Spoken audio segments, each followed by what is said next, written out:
kita dalam doa. Ya, Gaby. Silakan Gaby. Tuhan Yesus, kami mau belajar dari kami.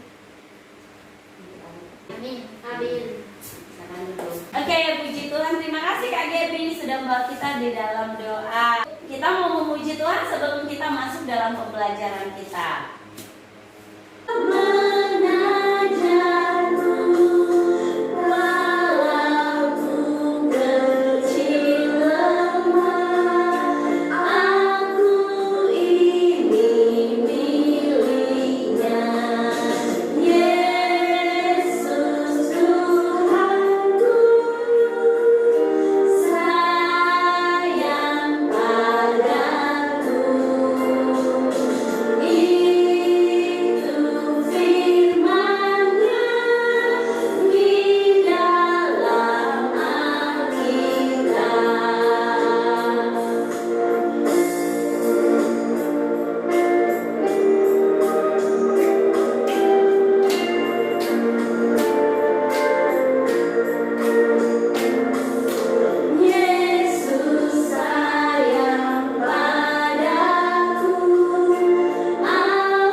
Menurutmu apa yang dimaksud dengan pengorbanan?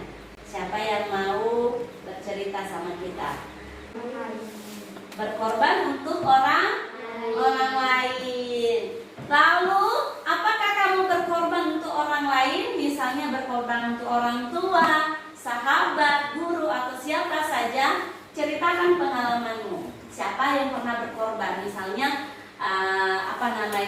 ada bapak-bapak yang sedang mengemis ya di jalannya, lalu kita ada uang jajan 5.000, lalu pengemis tersebut belum makan, lalu mau dikasih nggak uangnya? Itu juga salah satu berkorban. Pernah enggak memberi hadiah untuk guru? Pernah. Biasanya hadiahnya itu berupa apa? Bunga itu dari mana? Beli. Nah, itu beli itu pakai apa? Pakai uang. Uang itu dari mana? Disimpan ya. Misalnya ditabung. Jadi nanti waktu hari guru dikasihlah untuk guru. Ada lagi kalian pernah berkorban untuk orang lain? Apa? Itu kan rekan aku nggak bawa makan, aku bawa roti habis itu aku kasih. Oh gitu, puji Tuhan. Ada lagi yang pernah berkorban untuk orang lain? Gaby, pernah nggak? Apa? Aku kan lihat pengemis, habis itu aku punya uang jajan, aku kasih. Oh gitu, pernah lihat pengemis, lalu ada uang jajan, lalu kamu kasih. Kalau misalnya Kak Gina pernah nggak berkorban untuk orang lain, misalnya menjagain rumah, menjagain apa gitu? Pernah menjagain anak miskin. Oh pernah ya. Jadi waktu itu Miss Inanya lagi ada ini ya? Iya, di Merapat. Oh, merapat. Oke. Kalau Grace pernah nggak Grace? Pernah, waktu itu waktu tahun lalu teman aku ada yang ulang tahun. Aku beli dia kado. Kalau tahunnya udah lari. Tapi kalau aku beli dia kado, aku nggak ada uang lagi buat beli baju. Jadi aku beli dia kado. Akhirnya kamu beliin dia kado. Nah, kalau berkorban untuk orang lain bagaimana perasaan kita? Senang. Senang. Tapi awalnya itu kita Ragu. ragu-ragu, pinter, agak sedih juga ya. Sayang nggak uangnya dikasih? Secara manusia sayang. Tapi karena kita mengasihi, kita tidak sayang, kita senang. Nah, puji Tuhan, hari ini semua hadir. Semua, tidak ada yang sakit. Oke. Nah, kalau misalnya kita belajar bahwa sebelumnya kita belajar tentang Allah penyelamat. Jadi kita belajar bahwa Allah yang kita sembah itu adalah Allah yang mengasihi kita, yang menyelamatkan kita dari segala sesuatu, dari kesusahan, dari masalah-masalah. Hari ini anak-anakku semua, kita belajar tentang pengorbanan Yesus Kristus. Pengorbanan Yesus Kristus dalam Matius pasal 27 ayat 32 sampai 56, pelajaran 6.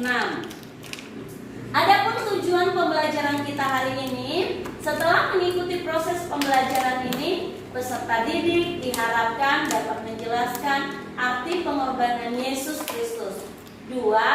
Setelah mengikuti proses pembelajaran ini, peserta didik mampu menghayati pengorbanan Yesus Kristus melalui sebuah tulisan atau karangan yang berjudul Pengorbanan di Kayu Salib.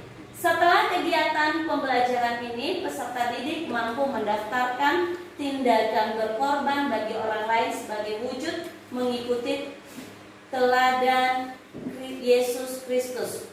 Dan yang keempat, setelah mengikuti proses pembelajaran ini, peserta didik mampu menyatakan tekad untuk mengikuti teladan Yesus Kristus dalam hal berkorban melalui sebuah karya kreatif atau membuat sebuah proyek bersama. Nah, anak-anakku yang dikasihi Tuhan, pernahkah kamu menolong orang lain? Pertolongan apa yang kamu berikan? Oh, menolong kakek-kakek menyeberang. Terus apa lagi? Ada yang lain?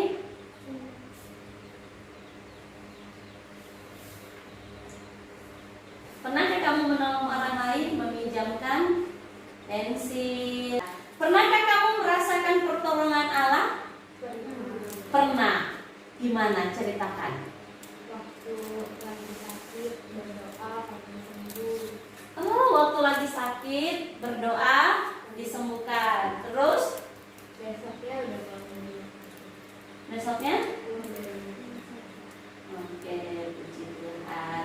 Nah, ayo kita baca Alkitab kita. Siapa yang mau baca sama kita? Kak Grace ya. Dalam Matius pasal 27. Matius pasal 27 ayat 32 sampai 56. Matius 27 ayat 32 sampai 56. Ayat 32. Yesus disalibkan. Ketika mereka berjalan keluar kota, mereka berjumpa dengan seorang dari Kirene yang bernama Simon. Orang itu mereka paksa untuk memikul salib Yesus. Maka sampailah mereka di suatu tempat yang bernama Golgota, artinya tempat tengkorak. Lalu mereka memberi dia minum anggur bercampur empedu. Setelah ia mengecapnya, ia tidak mau. Yesus, Raja orang Yahudi. Bersama dengan dia disalibkan dua orang penyambut, seorang di sebelah kanan dan seorang di sebelah kiri. Orang-orang yang lewat di sana menghujat dia dan sambil menggelengkan kepala, mereka berkata, "Hai engkau yang merubuhkan bait suci dan mau membangunnya kembali dalam 3 hari. Selamatkanlah dirimu jikalau engkau anak Allah." Nah, puji Tuhan, semua tadi sudah dibacakan oleh Kak Grace tentang Tuhan Yesus disalibkan. Nah, sekarang Ibu ada video tentang penyaliban Tuhan Yesus. Kalian akan menontonnya. Para pemimpin agama memberitahu Gubernur Pilatus bahwa Yesus berbahaya dan ingin menjadi raja.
bisa Tuhan Yesus disalibkan. Nah, anak-anak semua, Ibu ada LKPD, Ibu sudah siapkan. Kalian akan mengerjakan beberapa pertanyaan yang berkaitan dengan apa yang kalian tonton dan apa yang kalian baca tadi di dalam Alkitab.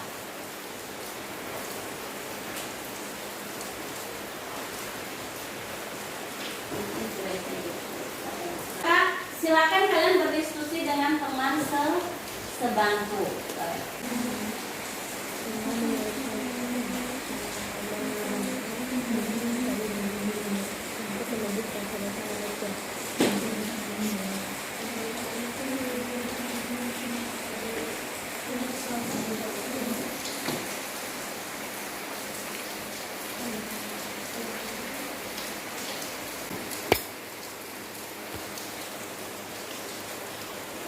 Sudah selesai? Sudah.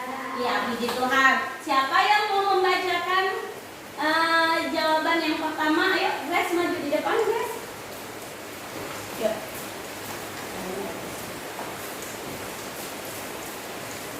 Apa makna pengorbanan Yesus Kristus di kayu salib bagimu? Tuhan rela disalibkan demi menebus dosa-dosa orang bersalah. Oke, silakan tepuk tangan untuk Grace. Puji Tuhan, hari ini kita belajar tentang Tuhan Yesus mau berkorban untuk manusia. Ayo kita simpulkan bersama-sama tentang pembelajaran kita hari ini. Tuhan Yesus mau mengorbankan dirinya, disiksa, dihina, bahkan sampai mati di kayu salib. Hanya untuk apa? Untuk menebus dosa manusia. Tuhan Yesus berkorban untuk menyelamatkan siapa? Kita. Karena Tuhan Yesus sudah menebus dosa kita, kita harus hidup taat dan setia kepada siapa? Tuhan. Kepada Tuhan Yesus dan tidak hidup dalam dosa lagi. Ibu mau kasih tahu bahwa pengorbanan Yesus di kayu salib menjadi contoh bagi kita untuk mau berkorban bagi orang lain. Nanti di rumah dalam kehidupan kita sehari-hari kalian rela berkorban untuk orang lain. Untuk siapa? Untuk orang tua. Siapa lagi? Saudara. Untuk teman-teman. Siapa yang membutuhkan pertolongan kita. Kita meneladani apa yang sudah dilakukan oleh Tuhan Yesus. Nah, anak-anakku yang dikasihi Tuhan, nanti di rumah kalian akan membuat puisi akan tentang pengorbanan Yesus di kayu salib. Nanti diselesaikan nanti minggu depan ya dalam pembelajaran kita selanjutnya. Sampai ketemu, tapi sebelum itu kita bersatu di dalam doa. Siapa yang memimpin kita di dalam doa? Sani, yuk silakan Sani.